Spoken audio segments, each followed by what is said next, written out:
welcome to today's edition of the Grad Factor, the programme that's aimed at you, the students, to find out how you can secure your place in the job market.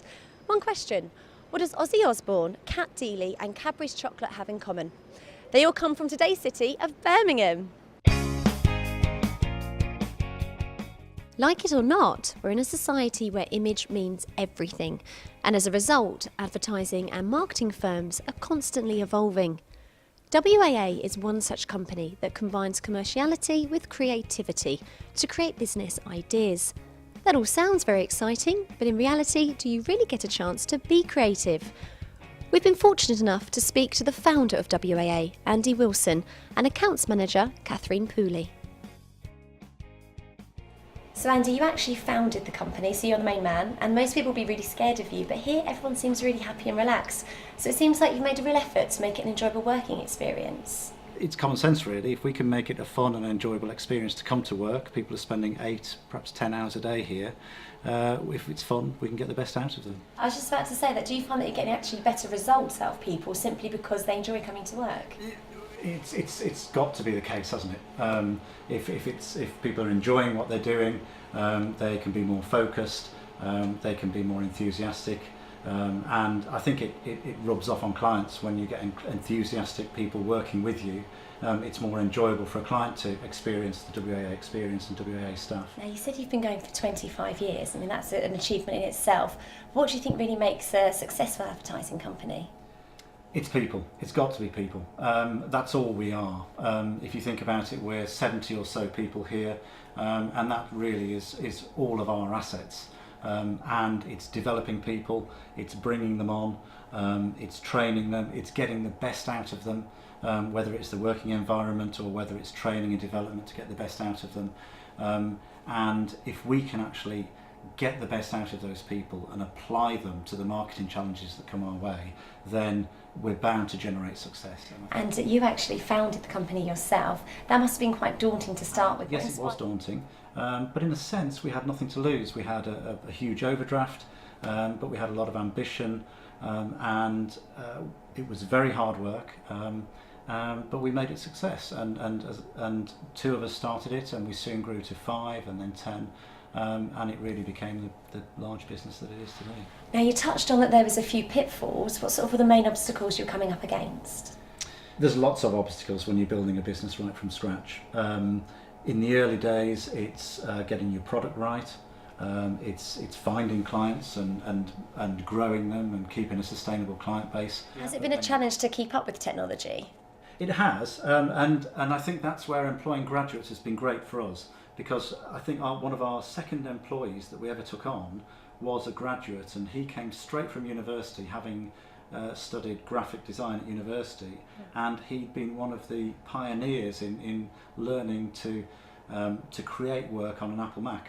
So when he came in, he brought with him the new knowledge that was Apple Mac technology, and what that did is it really imported that knowledge into the business, and it gave us a massive competitive advantage, because when we started to invest in Apple Mac technology, the larger agencies, much larger than us, were still using old drawing boards and letter-set and rotary pens, and that gave us a huge cost and time advantage, because we were actually specifically employing a graduate who just learnt those skills. It's so refreshing to hear you talk positively about, obviously, what a graduate can bring to you, because I know a lot of graduates themselves are feeling disheartened and that a degree doesn't mean as much possibly now as it once did. Do you find that it's actually a major asset if you do have a degree? I don't know whether it's so much having a degree. I think it's the experience of going to university for 3 years. I mean, I was fortunate to go to university before I started the business. So in a way, I started as an intern myself. I was a one-man intern, and rose up the pyramid as I grew the base of the pyramid below me.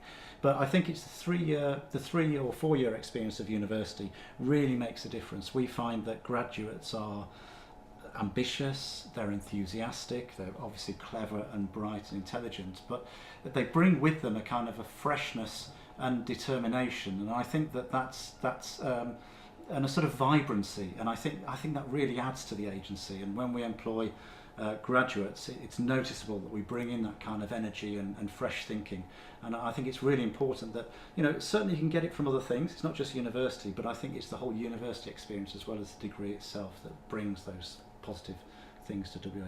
So finally, as a man that's done it on his own against lots and lots of challenges, but actually been very, very successful, and as you say, you've grown tremendously over 25 years, what's sort of your key tips for somebody that's thinking of starting up their own advertising agency? I'd say starting any advertising agency is just like, it is a business, and treat it as a business.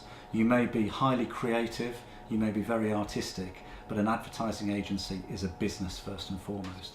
Brilliant, Andy. It's been an absolute pleasure speaking to you. You've been incredibly inspiring, and your offices are so nice. I really don't want to leave. So thank you very much for your tips there. You're welcome. So thank you for joining me today, Catherine. No problem. And when we normally think about advertising, we generally think of people sitting there brainstorming ideas, but actually there's so much more to it than that, isn't there? Yeah, it is. I myself, as an account manager, will not be doing the brainstorming. I know a lot of people think it's about creative sitting in a room and just coming up with ideas. That's what I thought as well, really, because it all sounds so very glam, yeah. Yeah, I mean, there is an element of that, but if you do want to go into account management, your responsibility really is to be that point of liaison for the client. So you've got to really understand what the client needs, what their objectives are, and then you will work with the design team, the development team, so that you're getting the best out of those resources, so that what you're delivering back to the client is exactly what they've asked for, really. It's really interesting that you said that it's really buzzy, because I know a lot of people think advertising is really, really glamorous. Is it quite glamorous, or is it a lot of hard slog? It is a lot of hard slog, but I think the perception that it's a young, dynamic and buzzing industry is definitely true. So do you think there's more opportunity to progress probably in a smaller company than there would be in a bigger one? Maybe you might get overlooked if it was a bigger company. I think the onus is on the individual, and if you have that desire to progress, then by all means I think a small agency environment is a great one to do so. Okay, well thank you so much for that, Catherine. You've really inspired me. That's And all right. it sounds like you're having loads of fun, so I wish you the best of luck with the rest of your career. Thanks very much. Thank you.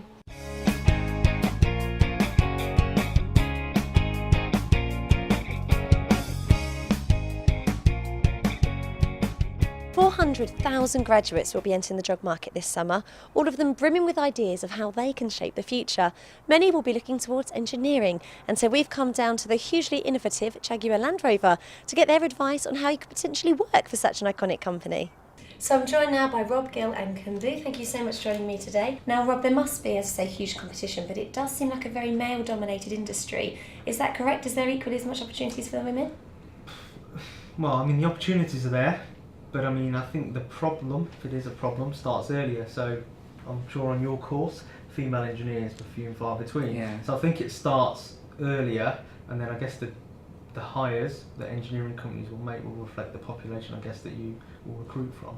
But you know, we're very keen to promote opportunities, because on one hand we are recruiting like mad, but we are keeping an eye on diversity. So you know, we are sort of tracking numbers of female engineers that we're able to hire. But also, only last week actually, we did a skills session on site that was open to female engineers, just to try and dispel any myths they may have about this as an engineering or the automotive industry as a profession or as a career, in case they've got perceptions of it being oily factories and male dominated, because it's not. It's very sort of technological these days now. And you said you're recruiting like mad. That's fantastic news for people out there that are actually currently looking for work.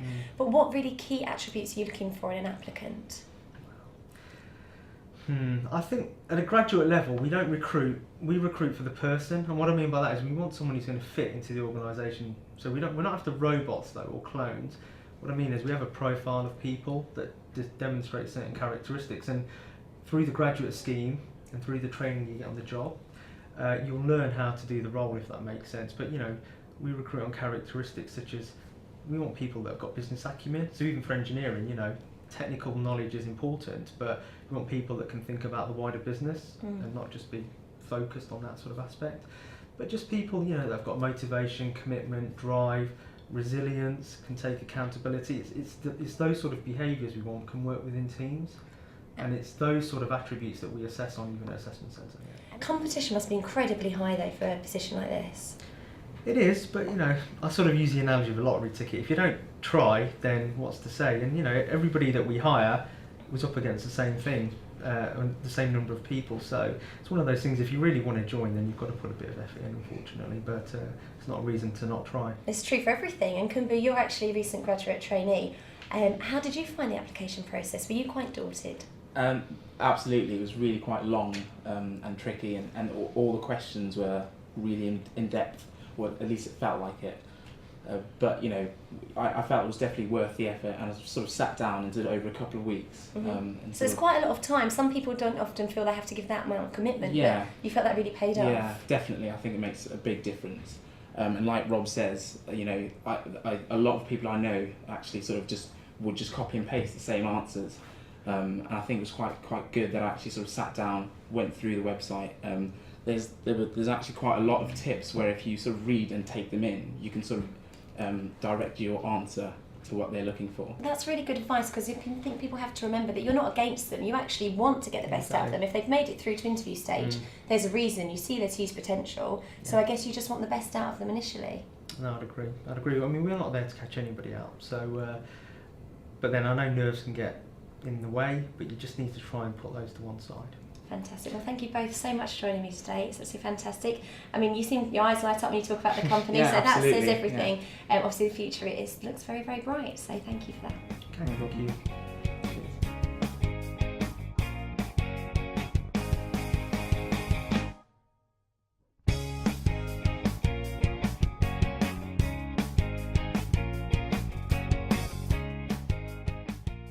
There are so many advertising agencies out there, but how do I know which one are better than others?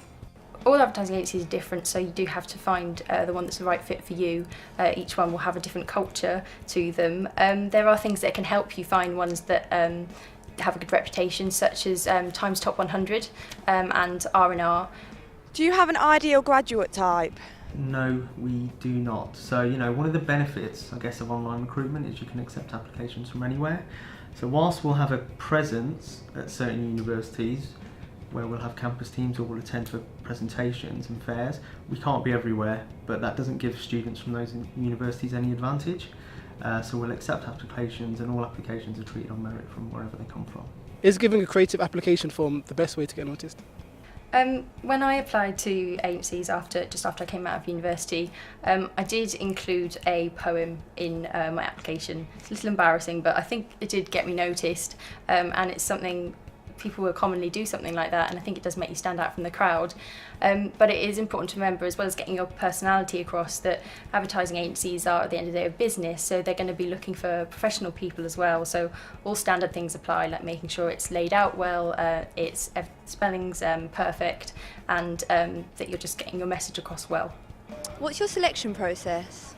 Okay, we probably have one of the leanest, I would say, graduate recruitment processes in that it's only 3 stages. So the first stage is an application form, which is online, which has some competency-based questions at the end. Then, if you do well on those, in terms of selling yourself well, then there's online psychometric tests, so verbal, numerical and diagrammatical reasoning. And then, if you do well enough on those, then there's a 1-day assessment centre. Now, other organisations will have telephone interviews and other steps, but we just have those 3. Now it's competition time, and today we're giving you the chance to win a stylish Apple TV that allows you to play HD videos from iTunes and enjoy music and photos for iCloud. To enter, simply tweet the answer for the following question to @GradFactorTV. Ozzy Osbourne has 3 children with his wife Sharon. What are their names? A. Jack, Kelly, Amy. B. James, Kathleen, Anna. Or C. Jason, Kate, Ashley. The Grad Factor is right behind Student Enterprise and is giving entrepreneurs across the country the opportunity to discuss their ideas in front of Keith Chaplin-Mabbott, a successful serial entrepreneur himself who is particularly known for leading the award-winning CVCme.com. After careful consideration, Keith will select his top 5 entrepreneurs to compete in the Grad Factor final, for a cash prize, business startup support, and the chance to become a recognised top UK student enterprise. Annie Haig, Life After Uni, a graduate advice and support network. Sam Jewell, Matopi, we're turning the web into audio so you can speak and listen on the go. Ramon Dawkins, Alpha Photography. It's a photography company catering to different types of services such as events and events. So Annie, you're giving us something we all need at one time or another, which is advice. I run Life After Uni, which is a graduate advice and support network. Essentially, graduates don't have the best time once they leave university. I'm trying to solve that problem, and there's a really vast there's a really big group of people out there who don't know what they want to do and they don't know how to get there. So that's what the advice, training and support is for. So Sam, this is something I'm really excited about because it's getting more voices out there. So tell me a bit more about that. Yeah, that's right. So my name's Sam. I'm trying to turn the internet into audio. Basically, why is it that we're still using keyboards and mouse to interact when we could be speaking, listening to the internet every day? Now, Ramel, you're a person that's going to appeal to all the ladies out there who are very, very vain because we all like having our photos taken, and you're actually going to help make that more possible, aren't you? Most definitely. I'm currently looking to set up my own photography company, so dabbling into events, portfolio and corporate.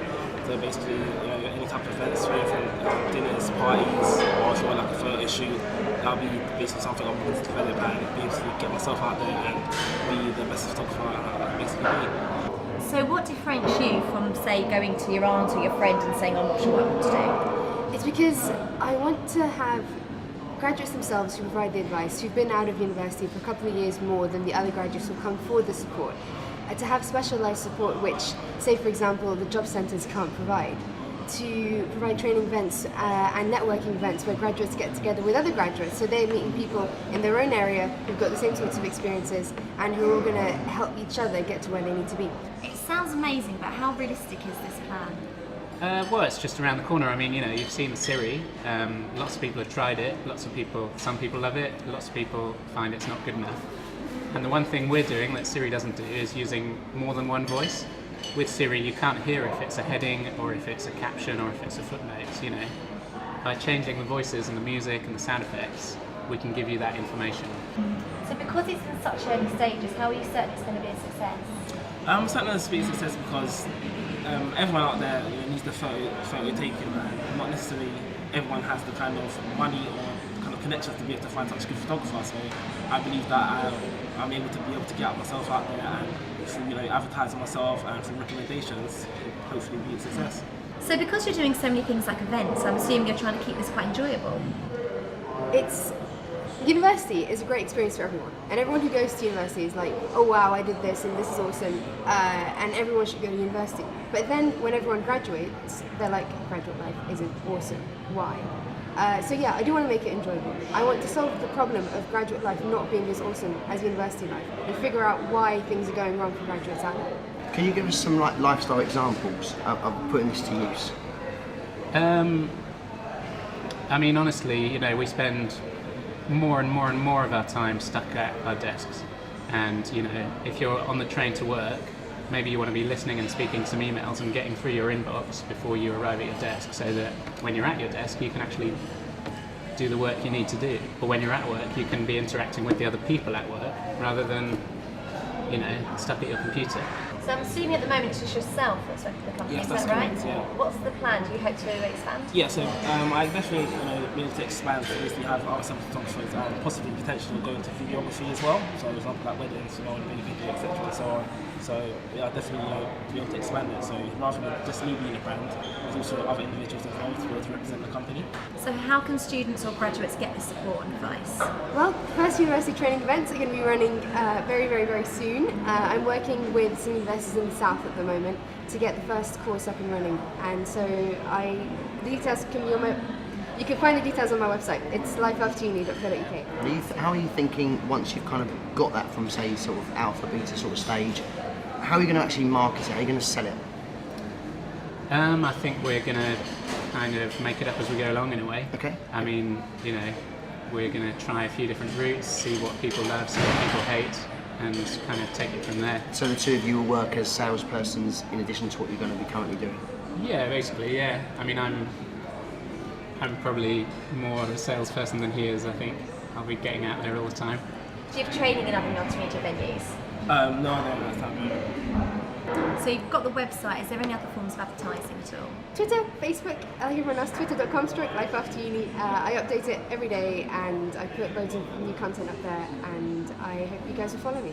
Sam, finally, now I love the creativity aspect of it when you're saying just make up as you go along. That's very flexible. I like that. However, is it a massive weakness not having a business plan? You don't want to I don't think it is a weakness. I think it's a strength, to be perfectly honest. I mean, the more strong your plan is, the more it allows you to get further down the road without getting any feedback or any testing. There's something really important about kind of testing all the way along. And you know, we've got loads of plans. It's not that we've got one business plan, it's that we've got 10 business plans and that we're testing all of them right now. And that's how we're going to figure out which ones fly and which ones die, basically. So that's quite a big gamble. Yeah, it can be, but you know, as I said, business is about a learning curve, so definitely be able to learn different things that are obviously out there.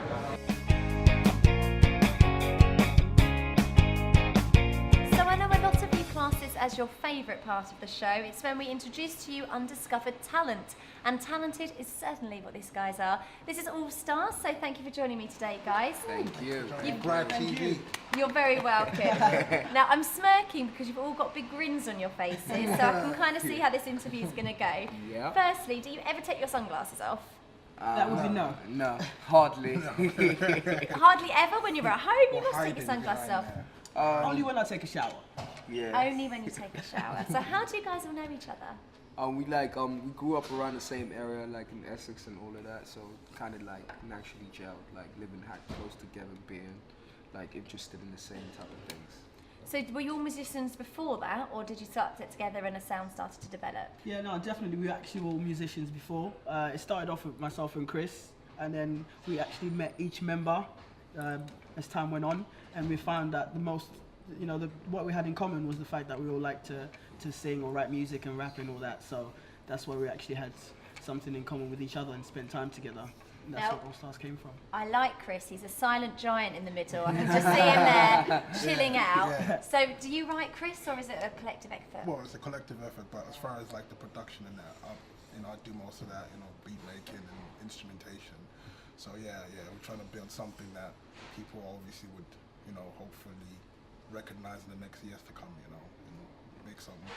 So you want some iconic status. So who inspires you? What musicians do you sort of listen to and think, yeah, I could see myself doing that? Oh, where can we start from? It started off from the 90s, really. So like artists like LL Cool J, Dr. Dre, Tupac, B.I.G., and you go to Eminem, 50 Cent, Jay-Z, all those big international artists. How are you trying to get yourselves out there? So obviously you've got a very unique sound, but what sort of promotions are you doing? Oh, we've got a lot actually. We've got Delicious PR working for us. We're doing a lot of hard work. We've got a lot of gigs coming up this summer.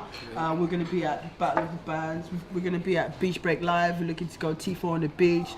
It's quite a busy summer and we're really excited because it looks like things are going to kick off. And we've got our single Do That that's coming out late July. So everyone should look out for that. It's a big song. And as well as our lovely fans, we are truly nothing without you. So carry on doing what you're doing because you are some beautiful people, honestly. So beautiful, you can take your glasses off for that. Smooth. I've got to watch you guys, definitely. Well, thank you very much for joining me. Can I just request one thing? Yeah. Next time I see you, I want you wearing just as much bright colours as this gentleman here. Is that all right? Certainly. You've got that. Done deal. Thank you. Thank you. So that's it for today's show here in Birmingham. We've had so much fun.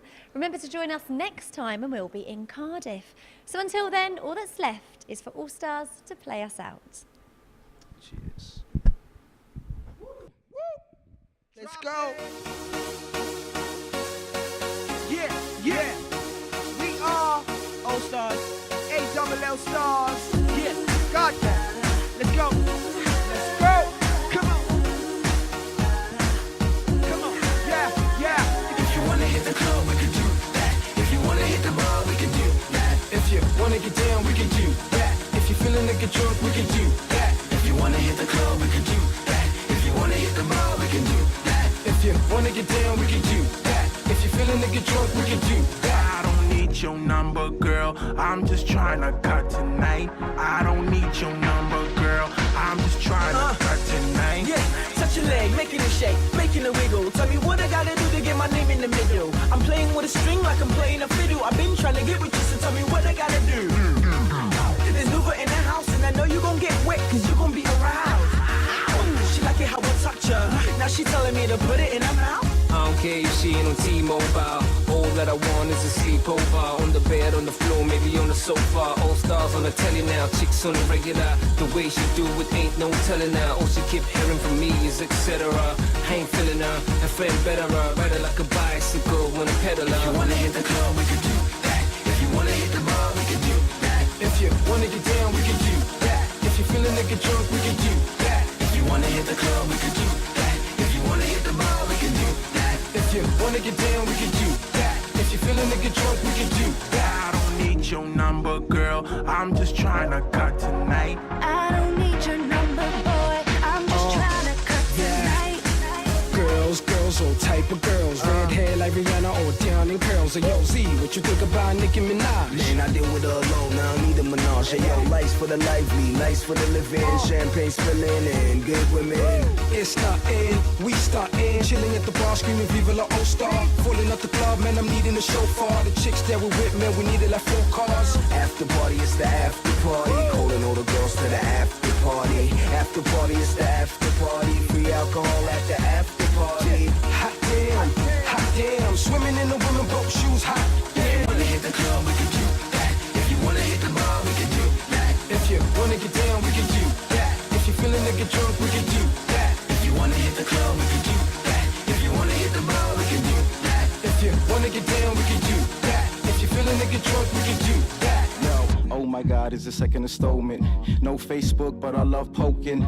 I go hard like Mr. Potent. You know they really love you when they screaming. I'm talking about prime time on the big screen. I'm talking about that red carpet treatment. So be amazed. We all stars and we shutting down late.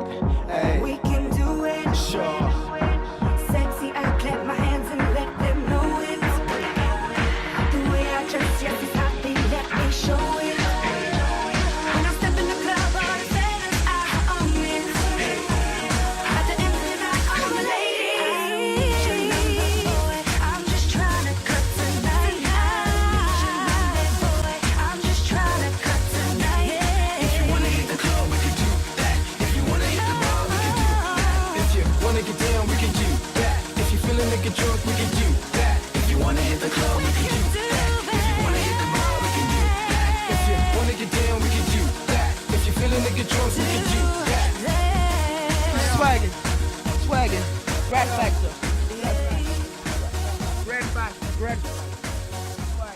All stars.